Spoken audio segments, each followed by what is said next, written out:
नमस्कार दोस्तों, मेरा नाम है अंकुर चौसिया। आपका इस वीडियो में स्वागत है। बताएंगे आपको अगले 24 घंटों के साथ साथ अगले कुछ दिनों के दौरान क्या अरब सागर में सिस्टमों के बारे में और बंगाल खाड़ी में उभरते हुए सिस्टम के बारे में और मानसूनी हवाओं के बारे में पूरी डिटेल में बात करेंगे, जिससे कि आप लास्ट तक बन रहिएगा, जिससे कि पूरी अच्छी जानकारी आपको मिल सके। तो इसके बारे में आप लगातार बन रहिए। तो इसमें देखिए, बाकी अभी जैसा कि हमने पहले बताया था कि शादी का माहौल था वो बीता है, जिससे अभी भी शोरगुल चालू है। तो चलिए बताते हैं। देखिए, सबसे पहले आपको बताएंगे इसके बारे में, मौसम के बारे में भी, कि मौसम किस तरह का सकता है आपके इलाके में कुछ दिनों के दौरान। और ये भी बताएंगे आपको कि जो सिस्टम बनने वाले थे अरब सागर या बंगाल खाड़ी में, उसका क्या डायरेक्शन समय है और क्या माहौल बना हुआ है, इसके बारे में भी पूरा डिटेल देंगे। तो देखिए, ये जो है सिस्टमों का प्रभाव, क्योंकि जानते ही हैं कि अगर कोई भी सिस्टम बंगाल खाड़ी हो या अरब सागर हो, यहाँ पर कहीं पर भी बने, अगर भारत की ओर आते हैं तो भारत में काफ़ी ज़्यादा प्रभाव डालते हैं। आपको ये पता होना चाहिए, आपको पता भी होगा, ऐसा बात नहीं है, आप लोग तो समझदार है ही। और सबसे पहले बता दें आप लोग, कई लोग कमेंट आया था कि ये फेक न्यूज़ फैला रहे हैं। देखिए, सबसे पहली बात है, ये कोई न्यूज़ नहीं होता है मौसम में, ये कोई न्यूज़ नहीं होता है, ये होता है प्रिडिक्शन। इसे हम समाचार नहीं बोल सकते, ये पूर्वानुमान होता है। तो अगर फेक न्यूज़ आपको लग रहा है तो आप लोग पहले बताइएगा, और किसको लगता है कि फेक न्यूज़ है इसके बारे में जरूर से कमेंट कीजिएगा, क्योंकि फेक न्यूज़ नहीं होता है, ये प्रिडिक्शन होता है। और अभी तक प्रिडिक्शन हम जीएफएस मॉडल यानी कि मौसम विभाग की वेबसाइट से लेकर के बताते हैं और विंडी ऐप के माध्यम से बताते हैं, तो इसमें कोई फेक न्यूज़ कैसे हो सकता है। बाकी आप लोग कमेंट कीजिएगा कि क्या सही है क्या गलत है। चलिए आगे बढ़ते हैं, बताते हैं आपको कैसा रहेगा सिस्टमों का हाल, क्या रहेगा मौसम का हाल। आपको पता होगा कि कभी भी लगातार जो मौसमी पैटर्न होते हैं उसमें बदलाव की संभावना बनी रहती है, कि मौसमी जो पैटर्न होते हैं वो बदलाव उसमें बनी रहती है, वो बदलाव देखने को मिलते रहते हैं उसमें। यानी कि लगता है कि कुछ और होगा और हो जाता है कुछ और, जैसा कि आपको पता ही होगा। तो इस तरह का माहौल होता है। जैसा कि हमने पहले बताया था कि 26 तारीख से जो मौसमी तूफान बनने वाला था, हालांकि हम सबसे पहले ही जून बता रहे थे कि जून में बनेगा, जून में बनेगा, वो आखिरकार जून में ही चला गया है खिसक करके। और वो जून में लगभग 1 से लेकर के 10 जून के बीच कभी भी बन सकता है। अरब सागर तूफान की बात कर रहे हैं, यहाँ पर जो तूफान बनने वाला है वो कहाँ पर बनेगा इसका एग्जैक्ट लोकेशन भी नहीं पता है, और वो कहाँ पर जाएगा इसका एग्जैक्ट ट्रैक भी नहीं पता है। आपको हमने पहले ही क्लियर कर दिया है। और चलिए दिखाते हैं आपको किस तरह का माहौल रह सकता है अगर देखा जाए तो इसमें देखेंगे अगर आप सबसे पहले तो देखिए, एक अरब सागर में जो एंटी साइक्लोन है वो लगातार प्रभावी है।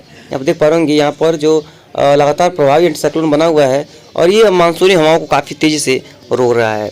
यहाँ पे जो साइक्लोन था देखिए, अब ये कमज़ोर पड़ने वाला है, यानी 23 से 24 को लगभग यहाँ पर आएगा, और 25 को नीचे जाएगा, और 26 को लगभग कमज़ोर हो जाएगा।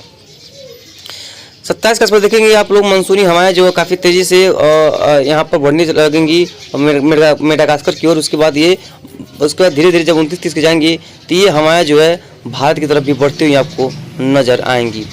30-31 देखेंगे, देखिए हवाएं जो है भारत की तरफ बढ़ने लगी हैं, जो कि इसे हम बोलेंगे मानसून। ये मानसूनी हवाएं हैं जो कि अंडमान सागर में आगे की तरफ मूव करेंगी।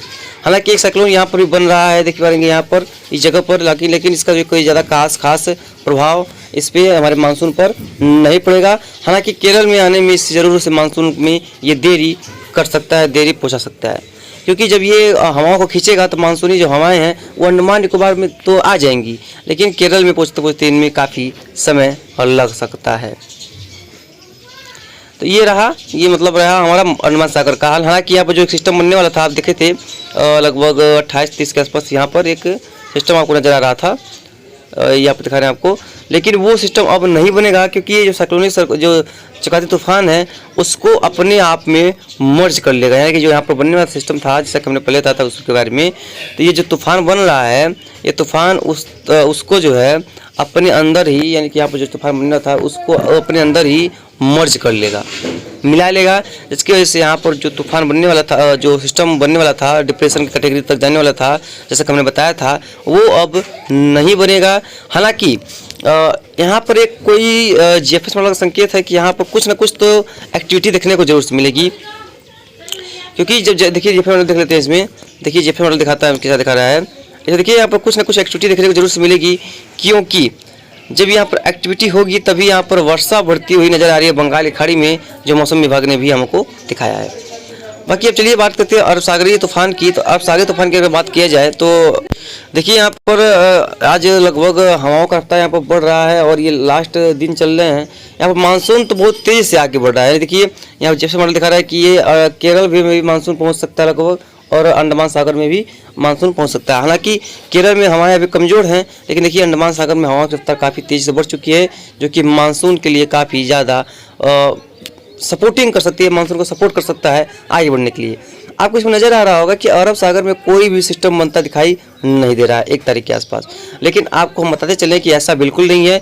एक सिस्टम इंडिकेशन ये है कि एक सिस्टम जरूर बनेगा और उसका प्रभाव देश के इलाकों में देखने को मिलेगा, और वो अरब सागर में बनने वाला है। लेकिन आपको बता दें कि सबसे पहली बात कि वो कोई सिस्टम हो, वो कम दबाव का क्षेत्र हो और वो डिप्रेशन हो और कुछ भी क्षेत्र हो, उसका रास्ता आप क्लियर नहीं कर सकते।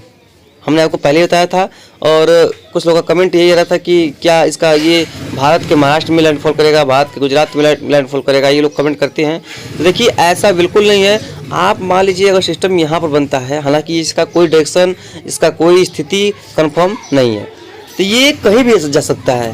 हालांकि जैसे कि इसमें हम इसका अगर ये रिकर्व करता है तो तमिलनाडु की तरफ आ सकता है, और रिकर्व करेगा तो और रिकर्व करता है अगर ये, तो ये जो है मतलब कि गुजरात की तरफ जा सकता है, महाराष्ट्र की तरफ जा सकता है, और यहाँ तक जा सकता है, और सीधा जाएगा तो कराची तरफ जा सकता है, उसके बाद ओमान, उसका यमन, यानी कि इसका कई ट्रैक है। यानी कि सबसे ज़्यादा ट्रैक इधर है कि मैनुअल, यानी कि जो यूजुअल होते हैं वो 2 ट्रैक हैं इसके, और 2 ट्रैक ये है, तो 2 ट्रैक ये हैं कि ये यानी कि यहाँ पर अगर बनता है तो एक ट्रैक इसका भारत की तरफ हो सकता है और एक तरफ हो सकता है ओमान की तरफ।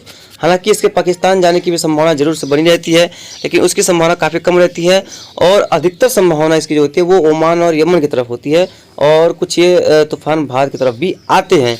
लेकिन कहाँ पर लैंडफॉल करेंगे और कहाँ पर ये आते करते हैं, इसके बारे में आप आज ही से नहीं कर सकते। चलिए थोड़ा सा साथ में मतलब कि अब थोड़ा सा साथ में बात कर लेते हैं कि मौसम क्या रह सकता है अगले कुछ दिनों के दौरान अगर देखा जाए तो।